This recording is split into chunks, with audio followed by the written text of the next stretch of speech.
Hey, what is up, everybody? I'm here to give you episode 9 of What's Better, Raw or Smackdown, and this time it's this week's stuff. So it's let me actually look this up. It's was from December 12th, 2016, and Smackdown from December 13th, 2016. Um, and on the last episode, I said that SmackDown was better, so we're gonna see which if it's gonna be a tie. If SmackDown will continue to be better than Raw, we're gonna have to wait and see. Kind of hope Raw is better just because of the fact that Raw has a pay-per-view coming up and SmackDown doesn't have a pay-per-view coming up until January. So gonna have to wait and see. Um, Overall, Raw looks like to be an okay show so far. It's gonna, like I said, it's gonna be the go home show of Roadblock end of the line, and we have a tag team championship, a Raw tag team championship match to look forward to. It's going to be a triple threat match. It's going to be WWE Raw Tag Team Champions The New Day, whichever two of the combinations, versus Sheamus and Cesaro versus Luke Gallows and Carl Anderson. I actually can't wait to see that match because it's I mean, we know New Day's probably going to win, but this is going to be to decide whether or not the New Day will break Demolition's record as the tag team champions. I'm trying to think what else we have coming out. I don't think there's anything else that I can think of. So that's about it. Want to mention that yet again, I am going to be structuring it about the same way as I did in the last episode, except I'm going to do it a little differently.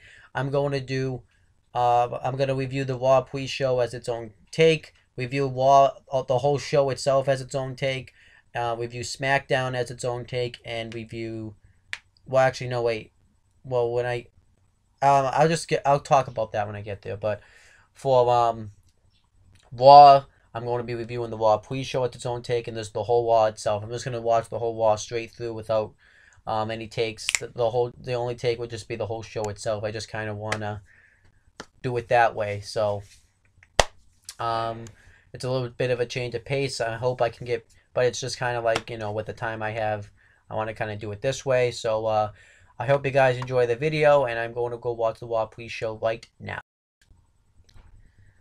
Alright, so starting with the Raw pre-show, which was terrible, but I'll talk about it. We have Charlie Caruso and Booker T as the hosts. And I just hate the way they do the pre-show. They just, do it backstage and talk about it now. You could definitely see they cut down when they did the panel before at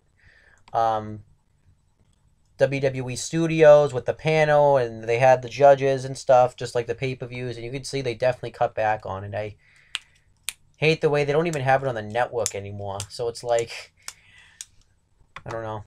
But anyhow, we had the New Day interview, and they were pretty much upset that they have to defend the Raw Tag Team Championships in a triple threat match. It's really about it. And then the Shining Stars invade the show, and they try to get Booker T to buy a New Day t-shirt for $200. And obviously he's like, tell me you didn't just say that. But he doesn't actually say it, but... And they even try to get him to buy one with a Big E autograph. But you can totally see that they signed it because they were holding the pen, so it was like... And then, Bayley's backstage, and she sees that her Bayley bear's been destroyed, so she's all heartbroken about it, which was stupid. And Alicia Fox says, I did this because that's what happens when you crush on my man. I guess they're continuing this lame storyline, and Bayley tries to say that she didn't, and Alicia Fox says, your victory last week was a fluke, and tonight I'm going to prove it. So let's set up another match for tonight. And, it's pretty much over Cedric Alexander, and it'd be nice if we could at least get some Cedric Alexander when we're having matches, but we don't get that. And he's just being used like crap. And that was really it. They announced some other things that are going to be on Raw that I'm actually looking forward to. We're going to have the Seth Rollins report with Kevin Owens as his guest. I'm actually looking forward to that. And Rusev and Lana behind closed doors. I don't know what that means, but I can't wait to see what that is. So that's going to be interesting. And obviously the tag team title match I just talked about. So I can't wait to see Raw itself, but the pre-show was crap, so that's my thoughts. Crappy pre-show. Okay, so now we have the real show itself. We have Corey Graves, Michael Cole, and Byron Saxton on commentary for this show. And we had the first match on the show. It was a triple threat match for the Raw Tag Team Championships. Raw Tag Team Champions Kofi Kingston and Big E with Xavier Woods ringside versus Luke Gallows and Carl Anderson versus Sheamus and Cesaro. Now, if the New Day win this match, they will forever hold the record of the longest reigning tag team champions in company history of any kind.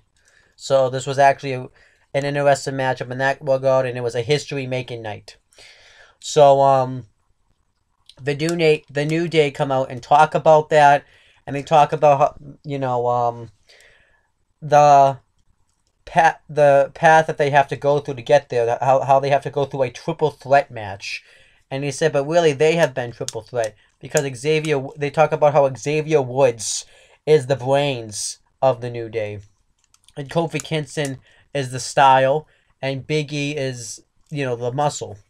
I actually thought it was a good promo by the New Day. And this was actually a really good opening tag team match here. There was this one spot where Sheamus hit an uppercut, and then it was Cesaro hit an uppercut, and then Sheamus hit like an enziguri to Big E. I thought that was really cool. And then for a while, the new Gallows and Anderson get the heat on Kofi Kingston, and then Big E gets the hot tag on Carl Anderson.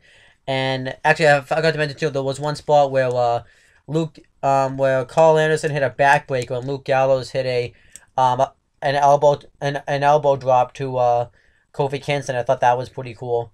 And then Big E gets the hot tag on Carl Anderson, and eventually he goes for the big splash that he likes to hit, and Cesaro ends up tagging himself in, and he takes out Big E, and Cesaro just starts taking out Carl Anderson. And there was this one spot where Cesaro hits a 619 on Anderson, a Cena senton on Big E on the outside, an uppercut on Kofi, and a double stomp on Luke Gallows on the outside. And this was all like in one big sequence. And then he hits a crossbody on Carl Anderson. I thought that was really cool. And then eventually he tags Sheamus in, and Sheamus hits the blow kick while Cesaro's holding him, kind of like in the heart attack version of it.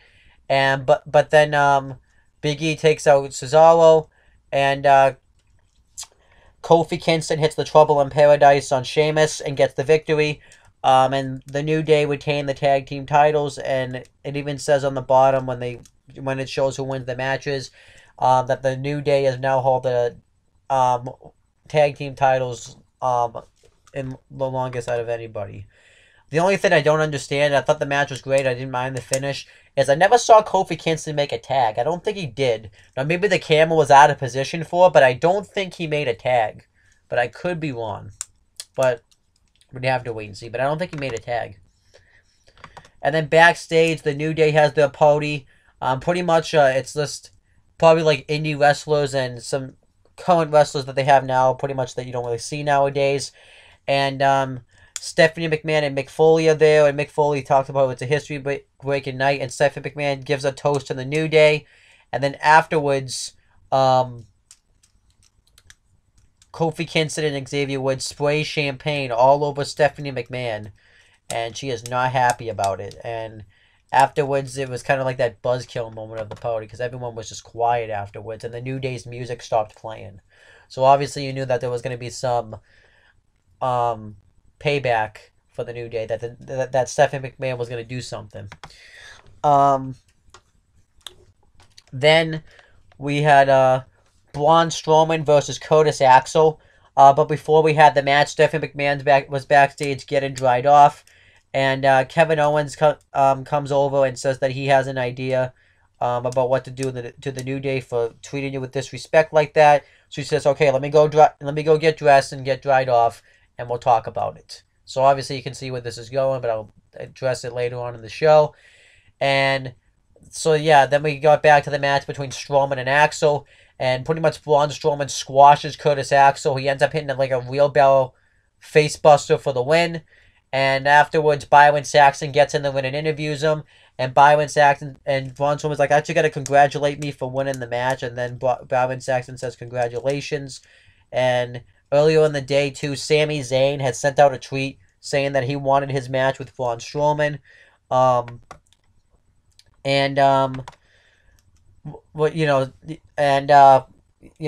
Saxton asks him about that. And Braun Strowman says that to him, Curtis Axel looks like Sami Zayn right now. And if Sami Zayn wants to live, then he needs to, pretty much not have this match. So then, what else happens? That's about it. Then Mick Foley's watching the match backstage, and Sami Zayn comes up and demands a match with Braun Strowman. He says that he wants the match, but Mick Foley won't give him the match still. He's saying, that Braun Strowman would hurt you. And then Sami Zayn says, Mick, people have always told you that you couldn't do it. People have always told you that you shouldn't take these risks, because if people weren't around to save you, you wouldn't be the man that you are today. And Mick Foley says, no, that's because I wish I had people that could save me. And he says, I'm trying to do the same thing to you so you'll make the same mistakes I made in my career. And then Sami Zayn says, well, you know what? Then I guess then if my hero and my boss has lost faith in me, then I guess maybe I shouldn't be here anymore. And then Mick Foley says, what are you saying? You want to trade? And he's like, I guess if that's what it takes. And Mick Foley says, okay, I'll call SmackDown General Manager Daniel Bryan and we'll talk about a trade. And then that was it. So this actually was really interesting. I thought this was great. And the match obviously with Strowman and Axel was whatever. It's a squash match, so that's what it's there for. It's just kind of a shame what's going on with Curtis Axel. And then we had the next match. It was Ariya Daivari versus Lince Dorado. An okay match here. Daivari tosses Dorado out of the ring. And then Jack Gallagher comes out during the match. And he says, I'm going to be a gentleman about this.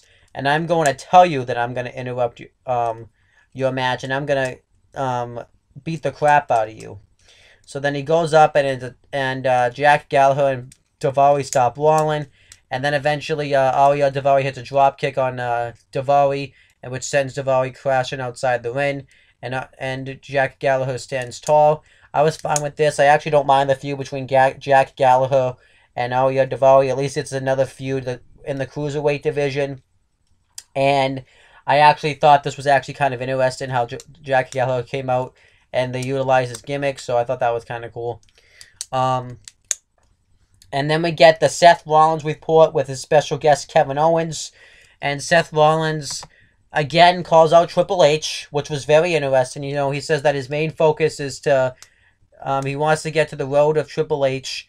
And he says that everything that he's trying to accomplish is leading to Triple H right now. And then he says that, but I want to get to the Universal Championship, and to get there, I have to get rid of Chris Jericho, Kevin Owens' maybe best friend, because they've had their issues lately.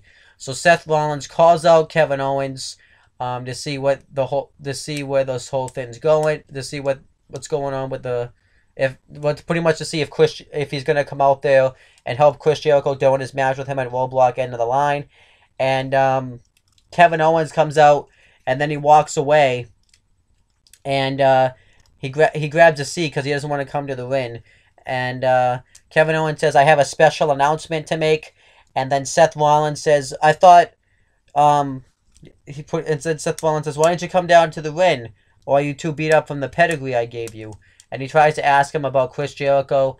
He mentions everything that he's done to Chris Jericho, costing him the U.S. title, telling him to shut up. And Kevin Owens says, that's all in the past. Me and Chris Jericho worked that out. It's done and over with. But I came to announce that tonight, me and Chris Jericho are going to be facing um, WWE Raw Tag Team Champions, The New Day, for the Raw Tag Team Championships, which was very interesting because now that shows that the New Day's work is not done, that they may still end up losing the Raw Tag Team Championships. So I liked that. And then afterwards, Chris Jericho comes out and says, "Why did you make this match?" You know, he says that he didn't want. He's pretty much saying he doesn't want to team with them. And Owen says, "Look, the match is already made. You're gonna have to accept it. Just focus on the fact that you can make history and prevent the New Day from becoming the longest reigning tag team champions of all time." And he pretty much too tells him to say that let's just put everything behind us in the past. And then Rollins tries to stir up the pot by saying, "Chris, he's pretty much telling you what to do." Um, and he says, "Are you going to let him do that?" And he interrupts him and he insults him by calling him Sparkle Crotch and all that. And then Chris Jericho says, "You know what happens when people insult Chris Jericho and try Jericho?" And he says, "You're not even you get a beat down." Pretty much he teases he's going to put him on the list, but he doesn't. And Jericho makes his way to the ring. And then Kevin Owens wants to go with him, but Jericho's like, "No, I got this myself." But then Jericho's like, "Okay, let's go do it. Let's go beat him down." So then Jericho come down to the ring.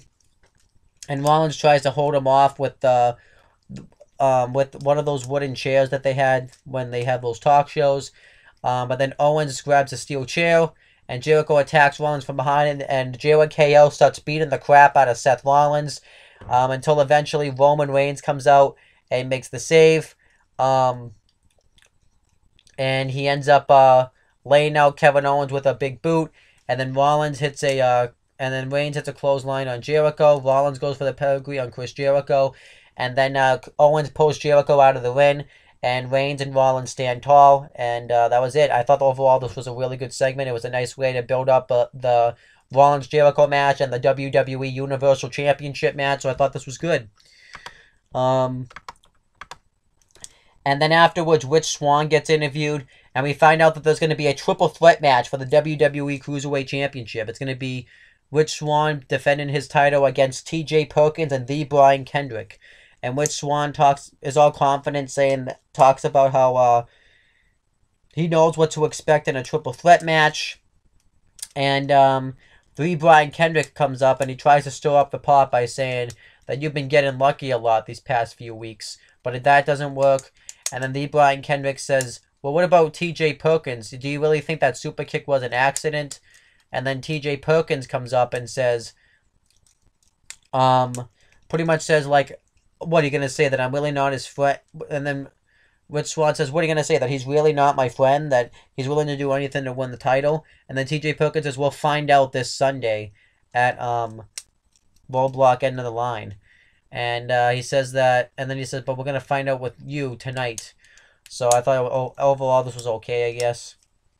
Then we had T.J. Perkins versus the Brian Kendrick. This was a good match here. T.J. Perkins dominates the first half of the match. He hits the drop kick from the top rope to the outside, which I always like that move. And then eventually Kendrick dominates the matchup for a while, and T.J. Perkins makes a comeback. He gets Kendrick in the knee bar, but Kendrick's able to get to the ropes. And then Kendrick wins with the sliced bread number 2, and Kendrick goes over. I thought that made sense because Kendrick's been losing a lot lately. And I know T.J. Perkins needed the win too because he's been losing kind of too. But Kendrick's kind of been kind of looking weak lately, and this actually helped gain momentum for him, so I was fine with this. And then Seth Rollins and Roman Reigns are backstage, and Mick Foley comes up and says, "Why didn't you guys," and talks about how they looked good out there working together as a team, and he says that you guys should get an opportunity, and he offers them a WWE Raw Tag Team Championship match. And Roman Reigns says he's not interested. He's just focused on winning the WWE Universal Championship. And Seth Rollins says he's just focused on Triple H. But then Mick Foley says, "Look, you can don't look to the future, don't look to the past, look to the moment right now." and try to win those tag team titles. And pretty much this, I guess, convinces Rollins and Reigns to take the match because it ends up happening. So now it's a triple threat tag team match. It's the New Day defending the Raw tag team titles against Jericho and Seth Rollins and Roman Reigns. I thought that was very interesting. And then afterwards, it shows a video package showing Sasha Banks and Charlotte's rivalry. It talks about both of them saying that they both went out the best of each other, and it shows every match that they have pretty much. It shows some of those stuff down in NXT. It shows... Sorry. It shows the match they had when Sasha Banks won the Women's Championship the first time. It shows the match when Charlotte won it back at SummerSlam. And then it doesn't show the stuff, I'm just talking about it, but you know, the match that the triple threat they had with Bayley included. You could even, but back to the NXT days. I didn't even, they always forget this, but they were a team at first. They were the BFFs, and they were both in that stable, and then they both broke out of the stable, and Charlotte won the NXT Women's Championship, and then they showed, what else did they show? And then, when they had the Fatal 4-Way, including Bayley and Becky Lynch at NXT TakeOver Rival, and then the rematch that they had when Sasha had won the NXT title in that Fatal 4-Way, then the rematch, and then the match they had months ago, and then when they were doing the whole, they all came up on the main roster with with Charlotte, Becky Lynch, and Sasha Banks. It was when they all were in the stables with Team Bad, Team PCB, and Team Bella. The big team match they had at SummerSlam. Then the whole stint they had at the Royal Rumble this year when it was Charlotte, Sasha Banks, and Becky Lynch pretty much. After Charlotte had beaten Becky Lynch, Sasha returned. And then the triple threat match between Charlotte, Becky Lynch, and Sasha Banks at WrestleMania 32. And then when Sasha Banks returned, and then the tag team match with Charlotte and Dana Brooke versus Sasha Banks and Bayley when Bayley debuted on Raw. And then the match they had the first Raw after the draft when Sasha Banks won the Women's Championship. And then the rematch they had at SummerSlam when Charlotte won back the Women's Championship. And then the Clash of Champions triple threat match between Charlotte, Bayley, and Sasha Banks, for the Raw Women's Championship. And then the rematch they had on Raw in the main event when it was Sasha versus Charlotte, and Sasha won back the Raw Women's Championship. And then when they had the first ever Women's Hell in a Cell match, when Charlotte beat Sasha Banks in her hometown and won the Raw Women's Championship for a third time. And then the Falls Count Anywhere match they had 2 weeks ago when Sasha Banks won back the Raw Women's Championship. Then the first ever Women's Falls Count Anywhere match. And now they're going to have the first ever, well, I guess, on WWE main roster anyways, Iron Man match for the Women's Championship. Because obviously they've had an Iron Man match before down in NXT between Sasha Banks and Bayley, but they don't talk about that one. But I can't wait to see that match. Even though we've seen this match a lot, I think this is going to finally be the conclusion. They even said it's going to be the conclusion because after this match, none of them is going to... There will be no rematch clause if Sasha Banks loses. It's going to be null and void, so I'm happy about that. And I actually can't wait to see this match. It's actually the match that I'm looking forward to the most on this show, so I like that. And I actually can't wait to see it. I hope it main events Roadblock because it's the match that actually deserves the main event the most, so... And I think it might have a chance of doing that. But yeah, so they pretty much just showed Sasha Banks and Charlotte's whole rivalry. So I'm looking forward to this match. This video package definitely helped it too. Then we had Bayley versus Alicia Fox. Bayley went with the belly to belly, didn't care about it. And then Rusev and Lana. And then next we had Rusev and Lana present behind closed doors. So Rusev and Lana talk about how Rusev talks about how he beat the crap out of Enzo Amore and how he was pretty much hitting on his wife and nobody hits on my wife. And he says that after he beat up Enzo Amore in the hotel room, me and Lana got it on. We had all fun. He pretty much references that they had sex. So he said, you guys want to see the footage? Here it is. And it's pretty much just the same footage of Rusev beating the crap out of Enzo Amore. And then Rusev and Lana laugh and say, did you really think we were going to show you us having sex? You guys are idiots. You guys are more delusional than we thought. And Rusev talks about, you know, how nobody hits on my wife because I'm the only one that can actually have Lana. Not that certified G, Enzo Amore. And I found out what that means now. And that means garbage. And it was great. And what I liked about this the most is that I like how they're actually using the storyline. Because the whole thing is Lana's really hot and every man wants to have Lana. But no one ever can have Lana because of so she's married to Rusev. So I kind of like how they're using that in the storyline, and they're using it as a way for Rusev to get heat. So I like that. Then Big Cass comes out and pretty much says that he's here to defend Enzo Amore, and he says that he may talk trash, but he's got the balls to back it up. So then Enzo Amore attacks Rusev, beats the crap out of him. They all start fighting. Rusev tosses Big Cass into the barricade, and they just start they start going back and forth. And eventually Rusev throws Cass into the barricade, and he's able to escape. And Big Cass stands tall. And this match is now made for the Roadblock End of the Line pre-show or kickoff, whatever they're calling it. So I can't wait to see that. Then Kevin Owens is backstage, and he says, you know, that he thinks it's ridiculous that Roman Reigns and Seth Rollins are included in the WWE Raw Tag Team Championship match. And Kevin Owens then talks about, you know, how they're going to win the tag team titles and they're going to fight because they've always fight everything together, just like we will at Roadblock in the Line, just like we will in the future. And then Chris Jericho says, let's just worry about winning the Raw Tag Team titles first.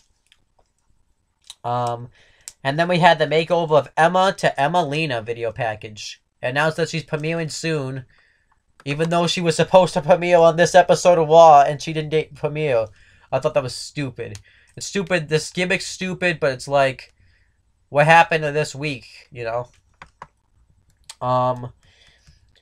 And then we had Sami Zayn versus Jinder Mahal. Now, this match was being hyped up that this could possibly be Sami Zayn's last match on Raw. So, you know, they kept talking about it the whole match. And it was okay. Sami Zayn wins with the haluva kick. And then afterwards, Mick Foley comes out and he has a contract in his hand. Like it's Sami Zayn contract to leave. And Mick Foley says, you know, if you sign this contract, pretty much you'll go to Smackdown Live. It will be a done deal. And Mick Foley says, you know, do you really want to do this? And Sami Zayn says, well, there's just one question I have then. Are you going to give me the match with Braun Strowman? And Mick Foley says, no, you don't have to have the match with Braun Strowman. You may want the match with Braun Strowman, but you don't have to have the match with Braun Strowman. You know in your heart. And then Sami Zayn says, okay, I'm ready to sign then.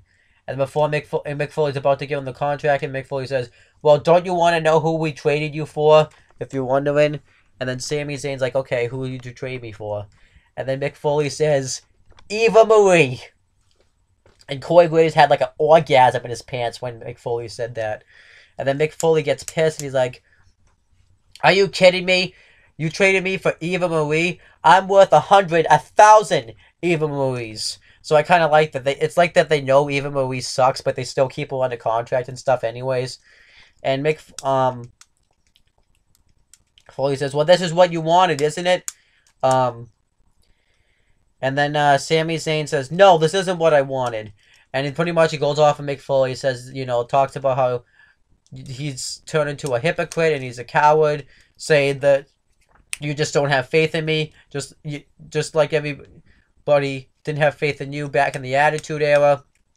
And Sami Zayn, he says he wants Braun Strowman, and he wants him at Roadblock. Well, he wants him in a match. And then Mick Foley says, you know what, I'm want to have a secret to tell you. and he reveals that he was never going to trade Sami Zayn. He says he did this because he has a lot of faith in Sami Zayn, and he wanted to see if he could go, because he's always been this nice, fun, lovable guy, but he wanted to see if Sami Zayn could go into that dark place and find that drive to be able to beat Braun Strowman. And he said that he said that he proved that the answer was yes. So then Mick Foley grants Braun Strowman. No, he grants Sami Zayn his match with Braun Strowman at Roadblock, end of the line. And there's a caveat, because I forgot to mention Braun Strowman earlier in his promo had mentioned that Sami Zayn wouldn't even last 2 minutes with him. So Mick Foley says we're gonna prove his theory, because this match is gonna have a 10-minute time limit, and we're gonna see if Sami Zayn can last 10 minutes with Braun Strowman. And then that was it. I thought this was a really good promo. I really loved the chemistry between Mick Foley and Sami Zayn. It was just great. And I think this was kind of weird. Because obviously when it comes to a winner, I don't think there's going to be a winner. I think this is a way to protect Braun Strowman, but to give Sami Zayn like that little moment, because they probably, because it really wouldn't make any sense if Braun Strowman just beat Sami Zayn. So I think this is a way for Sami Zayn to not really win, but to show that he can hang, and I think they do want to push him, so it's really weird. But I don't mind this stipulation, because this could make Sami Zayn look really strong, but we're going to have to wait and see. I hope they don't just have Braun Strowman just beat Sami Zayn. That would kind of be bad, so we're going to have to wait and see what happens. Well, not bad, but like beat him in less than 10 minutes. That would be kind of bad. And then we had the main event. It was a triple threat match for the Raw Tag Team Championships. Raw Tag Team Champions Xavier Woods and Big E this time, with Kofi Kingston ringside versus Jericho versus Seth Rollins and Roman Reigns. And this match actually was a really good main event. I thought it was actually better than the first triple threat tag. Not that that was bad. It was just better. And pretty much the whole match is Jericho dominating Big E, and then eventually Xavier Woods. That was really the whole match. And then eventually Big E gets the hot tag, starts going off on everybody. Then Seth Rollins tags himself in, and he starts going off on Big E, starts taking him out. Actually, there was this one spot I forgot to mention where Jericho and Owens were trying to hit a superplex on both members of the New Day and Seth Rollins, but Roman Reigns and Big E just come in and powerbomb everybody. I thought that was awesome. And but then Seth Rollins is in the win, and he hits 2 suicide dives, one on Chris Jericho and then one on Big E. And then he hits one, and then he tags himself in, and Roman Reigns ends up hitting a sit-out powerbomb on Jericho. Jericho kicks out. There was this one spot where Roman Reigns and Seth Rollins did a double team where Rollins hit the high knee. I thought that was really sick. Jericho gets Rollins in the walls, but Rollins gets Reigns in the walls, but Reigns reverses it. And Xavier Woods hits an elbow drop from all the way across the ring on Reigns. Reigns kicks out of that. And Jericho tags himself in on Seth Rollins. And eventually, Jericho gets the walls in on Xavier Woods, but he's able to get the ropes. And Jericho hits the code breaker on Xavier Woods. And Owens gets in the ring. No, actually, Owens and Jericho hit the power bomb into the code breaker. And they're about to get the win, but Rollins shoves Jericho into... Rollins shoves Owens into Jericho and breaks up the pin. And Jericho start arguing with each other. And then this eventually leads to Reigns taking out Owens. And Seth Rollins hits a pedigree on Jericho. And Xavier Woods is able to get the pinfall. And the New Day retain the tag team titles, which means they're now gonna break. They now broke Demolition's record, so now they're the longest reigning tag team champions of any kind. And afterwards, Jericho's arguing. Chris Jericho says that he's done being a team. And afterwards, Jericho says you might want to turn around. And then Roman Reigns spears Kevin Owens and holds up both his U.S. Championship and the WWE Universal Championship. And I thought this was overall pretty good stuff. And I thought it was good. I actually thought it was a good main event, and I didn't mind Wayne standing tall at the end just because it gives them some momentum going into Roadblock in the line. And overall, this was actually a really good Raw. I can't really think... The only thing I think I hated was the pre-show and Bayley versus Alicia Fox. But everything else was actually really good. The Cruiserweights weren't bad this week. I thought but they weren't like a highlight of the show. They were okay this week, though. But overall, this was a really good episode of Raw. I thought the tag team matches delivered, and you actually gave the attention to the New Day, really, the whole show, where they broke the tag team record, which I like that they did that just because of the fact that it was a huge making moment. So it had to be talked about. It had to be shown. So I can't wait to see that. I love the stuff with Sami Zayn and Mick Foley this week. That was awesome. And everything just kind of clicked this week on Raw. So I thought Raw. So if I had to rate Raw, I would rate it an 8 out of 10. I thought it was actually, no, I rated a 9 out of 10, actually. I thought it was a really good show. Alright, so now I'm going to cover SmackDown for... Well, you already know the date, but I'm going to do the same thing for SmackDown that I did for. I'm going to cover the SmackDown pre-show in one take, and then I'm going to cover SmackDown itself all in one take, and then I'm going to cover Talkin' Smack in another take, and then that will be that. SmackDown, I don't know how it's going to be. I don't know if it can beat Raw. We're going to have to wait and see. But SmackDown doesn't look like a promising show. But the only thing I know that's going to happen is we're going to have a WWE World Championship match. WWE World Champion AJ Styles versus James Ellsworth. I hope we can just have this match. Styles can beat him and we can just get him out of our lives. Like, please. But we're going to have to wait and see. I wonder if they're going to address that trade that Mick Foley was talking about and see what Daniel... On Talkin' Smack, at least, and see what Daniel Bryan has to say about it, because I usually like when he says that stuff, so we'll have to wait and see, but yeah, I'm going to watch the pre-show now. Okay, so we have the SmackDown pre-show. We have the host, Booker T and Renee Young. We actually find out Booker T is running for mayor of Houston, Texas. I kind of hope he wins. I don't know if they said he was running or if he was going to be the mayor, I forget, so... If he does run and it becomes mayor, I'm assuming he'd be done with WWE because he wouldn't have as much time for it, which would kind of suck in that regard. But it's really nice for him, though, that he's going to be mayor. So I hope all goes well for him there. And nothing really happened on the pre-show. It actually was just kind of them running through the stuff that happened last week, talking about the build-up and stuff, which I was fine with. I actually enjoyed SmackDown's pre-show more than Raw's. It's just really weird the way they do the pre-shows nowadays. Well, I mean, right now. But they announced a few matches. Like they said, they announced the WWE World Championship match between Styles and Ellsworth. They announced a rematch between Natalya and Carmella. And they announced a tag team battle royal with all the tag teams. And the winner gets a SmackDown Tag Team Championship match in the future. So, actually, SmackDown looks solid so far. We're going to have to wait and see how it actually plays out on TV, though. Okay, so now on to SmackDown itself. We have Shane McMahon and Daniel Bryan backstage. And they were watching the Intercontinental Championship match from last week. And James Ellsworth is there. And he's acting like he's really sick.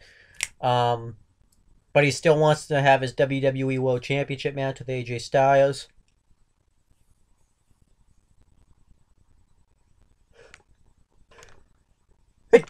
That was kind of what he was doing, so that's why I didn't stop the video. But, yeah, and Daniel Bryan and Shane McMahon postponed the match for the future and told him to go home.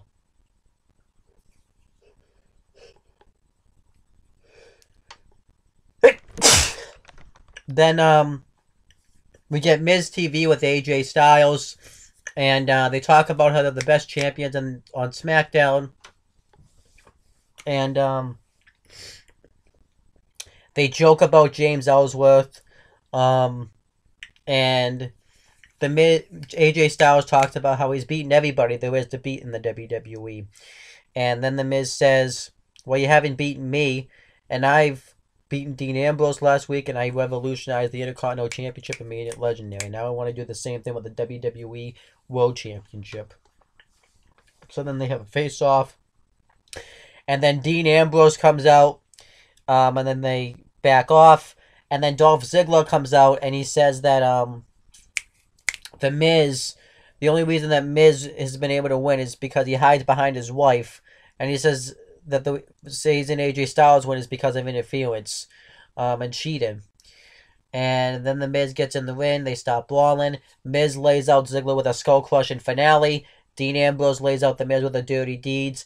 And he has a face off at Styles, but Styles backs off. And then he lays out Dolph with the dirty deeds. And then the Wyatt family's thing goes off, and Luke Harper's in the win, and he lays out Dean Ambrose with a discus clothesline and has a face off with AJ Styles. And overall, I thought this was really good stuff. I thought everybody felt like they wanted a shot at the title, made that look important. I like what they did with the Miz and the Miz and AJ Styles, and I like that Dean Ambrose didn't speak at all. So this was all really good stuff. So then Shane McMahon and Daniel Bryan are backstage again, and AJ Styles comes up and he wants bodyguards to protect him, and he wants something done about this. So Daniel Bryan says that him and Shane have been talking, and he announces that there was going to be a fatal four-way elimination match where the winner will become the #1 contender to the WWE World Championship, and if anybody interferes on somebody's behalf, that person will be eliminated from the matchup. AJ Styles still doesn't like it, so overall I thought that was good. And then we had Nikki Bella versus Carmella with Natalya on commentary. And overall, this was a not that good of a match. Natalya gets on the mic and tries to tell Nikki Bella that she didn't attack her, but Carmella interrupts her before she can. And overall, this was just a match. They had a lot of scenarios on commentary, though, which was what I was listening to about who attacked Nikki Bella. JBL was making suggestions. Which I don't know if I mentioned this, but we had Tom Phillips, JBL, Mauro Ranallo, and David Otungo on commentary. I apologize, I actually forgot. But JBL was made the assumption that Nikki Bella just faked the attack, and because she didn't want to go at Survivor Series, she didn't want to have the pressure of going up a captain and Team Raw. I thought that was actually an interesting one. But although it was just a match, and doing this, Natalya gets in Nikki Bella's face and tells her that she didn't attack her. And Carmella goes to attack Nikki Bella, but Natalya shoves Nikki to save her. And then Natalya goes to get her in the sharpshooter. Well, gets her in the ring and then, says to Nikki that I didn't attack her. And then Carmella beats her with the roll-up, and then that was it. I thought it was terrible. And then it announces that John Cena is going to be back in 2 weeks. Which I'd like to see Cena back. I think Smackdown could use the boost in star power, so it's going to be good to see Cena back in the WWE where he belongs. And then we had some comedian backstage. I'm actually looking up who he is. So if you just, I know who he's in that Fluffy movie too. You're just gonna have to give me a minute to look him up. Cause it's taking me some time. Gabriel Aglisis, and pretty much he comes up. He acts like he poses in front of Apollo Crews, and Apollo Crews like, "What are you doing, man?" And he's like, "Oh, I thought I was looking inside a mirror because I've been working out a lot." And then the Miz and Maurice come up, and the Maurice says that you're interrupting the Miz's time, because he's trying to prepare for his title match. And then he makes fun of Miz. It was actually pretty funny stuff, and that was it. I thought it was okay. And then we have a WWE SmackDown Tag Team Championship #1 Contenders Battle Royal. American Alpha versus the Hype Bros versus the Vaudevillains versus the Ascension versus Breezango versus the Ascension. I wrote the Ascension twice by accident, but yeah. I think it was supposed to say versus Beauty and the Man Beast, but I had a mistype, so I will fix that right now. Okay. But yeah, so we had all the tag teams, and Mojo Rawley, and the whole rule is that both members of the team have to get eliminated. So Mojo Rawley just immediately eliminates Simon Goss. It was actually pretty sad for him. And then the match continues for a while. Heath Slater accidentally eliminates Rhino. So this and the teasing dissension between Beauty and the Man Beast. So I actually liked that part that they put that part in there. Chad Gable hits a cross arm breaker over the ropes onto Victor, and he eliminates him. And then Connor eliminates Chad Gable, which I was actually surprised about. Jason Jordan eliminates Aiden English, so the Vaudevillains get eliminated. And then eventually Zack Ryder eliminates Fandango, and Fandango before that had eliminated Mojo Rawley. Connor picks up Heath Slater and just tosses him out of the ring, eliminating him. So then it's down to Zack Ryder, Jason Jordan. No, actually, I don't think that was right, actually. It was actually down... Jason Jordan had actually got eliminated by Fandango, Tyler Breeze, I think. So then it was down to Connor, Tyler Breeze, and Zack Ryder. And then Tyler Breeze tries to turn on Connor and eliminate him, but he's too strong. So then eventually Connor throws Tyler Breeze over the ropes. Zack Ryder tries to fight back. And then Connor accidentally eliminates Tyler Breeze. And then Zack Ryder eliminates Connor with a Hurricanrana outside the ring. And then that was it. Overall, I thought this was a really good match. I actually thought it felt different. It was actually something different on SmackDown. And I really wasn't a huge fan of the Hype Bros winning. I would have preferred American Alpha. But I think they're saving that for a bigger show. And the Hype Bros are a good team, so... But I don't even know if that match is going to happen because Zack Ryder was acting really weird. He was holding his leg and he actually acted like he couldn't walk. And I read online recently that Zack Ryder ended up having to undergo surgery. So that I'm guessing maybe the Hype Bros won't be the #1 contenders. It's really up in the air, so we'd have to wait. And then we have a Baron Corbin video package. And it pretty much shows his dominance, talks about how he takes people out. I actually thought it was pretty good. And then we were supposed to have Alexa Bliss versus Deonna Purrazzo. But Alexa Bliss pretty much says that she doesn't want to have a match against a nobody. So she refuses to wrestle it. And she attacks Deonna Purrazzo. And then Becky Lynch comes out and says that she apologizes for announcing a rematch when Alexa Bliss wasn't ready. But she says that her and Alexa Bliss are both on the ring gear, so why don't they have the match now? And Alexa Bliss accepts, but not tonight. But she says not tonight. And then Shane McMahon comes out and makes the SmackDown Women's Championship match between Alexa Bliss and Becky Lynch.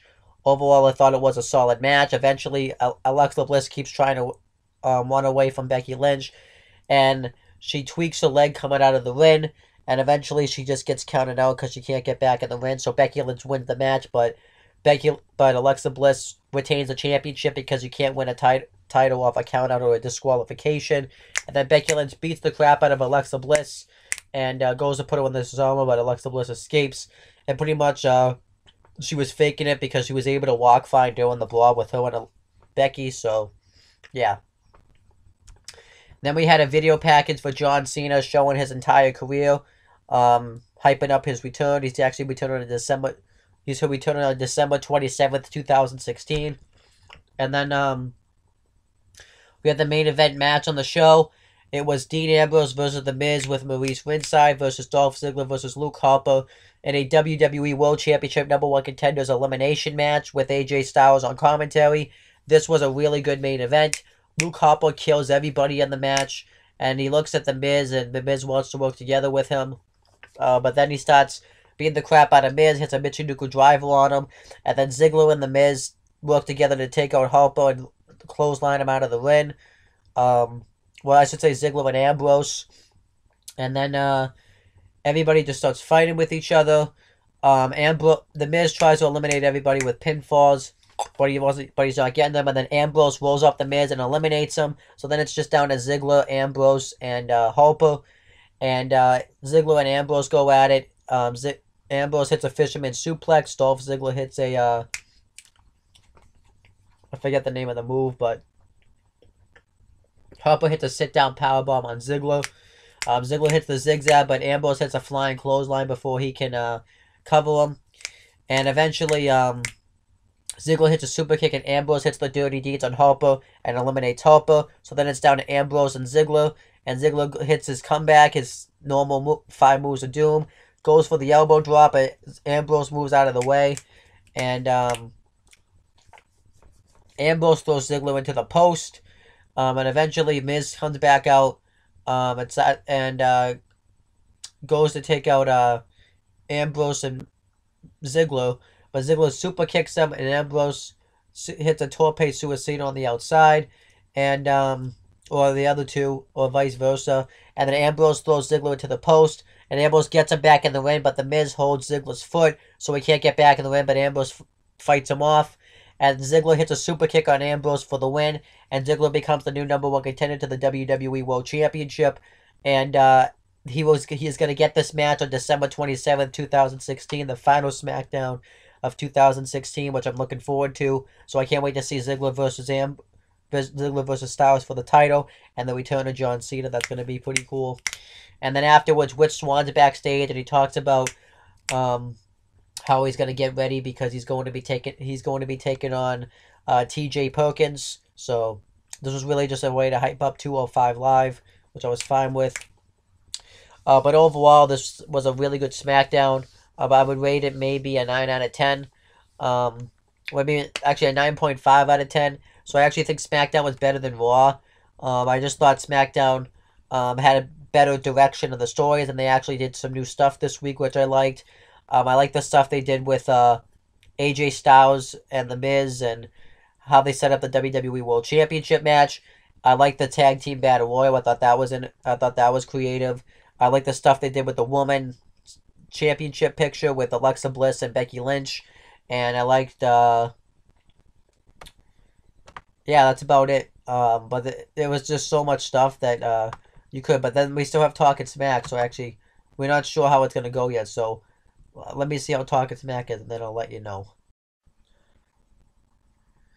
Okay, so now we have Talking Smack, and we have Renee Young and Daniel Bryan on the panel. And AJ Styles gets interviewed, and he talks about how he loved watching the Fatal 4-Way match, how James Ellsworth got out of a beating with him, and Daniel Bryan and him were going back and forth about how James Ellsworth beat him, and how he got sick. And he talks about, Dolph Ziggler going for his title, and he pretty much says that he's beaten everyone there is to beat. And then the Usos get interviewed, and we find out why they won in the Battle Royal, because I had heard they were announced to be on the Talking Smack, and I'm like, wait, why weren't they in the Battle Royal? But then it made sense, because they're injured. Well, one of them's injured. So then they made jokes like the one that isn't injured is better than the other. And the Usos said they won a tag team title match because all the other tag teams on SmackDown are a joke. So I thought that was good. And then Alexa Bliss gets interviewed, and she talks about her injury. And she says, well, I was going to go to the trainers, but I thought I could just fix it myself and just lift my leg up, but I guess I need a professional's opinion. And Daniel Bryan says, well, why didn't you just go to the trainers right away? And he even points out the spot where she wasn't limping.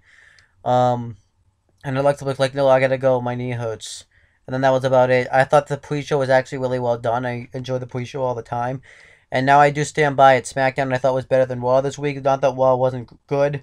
I thought both shows were great, but I thought SmackDown was better. So, yeah, overall, that's the end of my video. Make sure to subscribe to this channel, my Wrestling Fortune 44 channel for all the other wrestling content, and my own The Talking Radio channel for all your non-wrestling content. And that's pretty much it, guys. Talk to you later.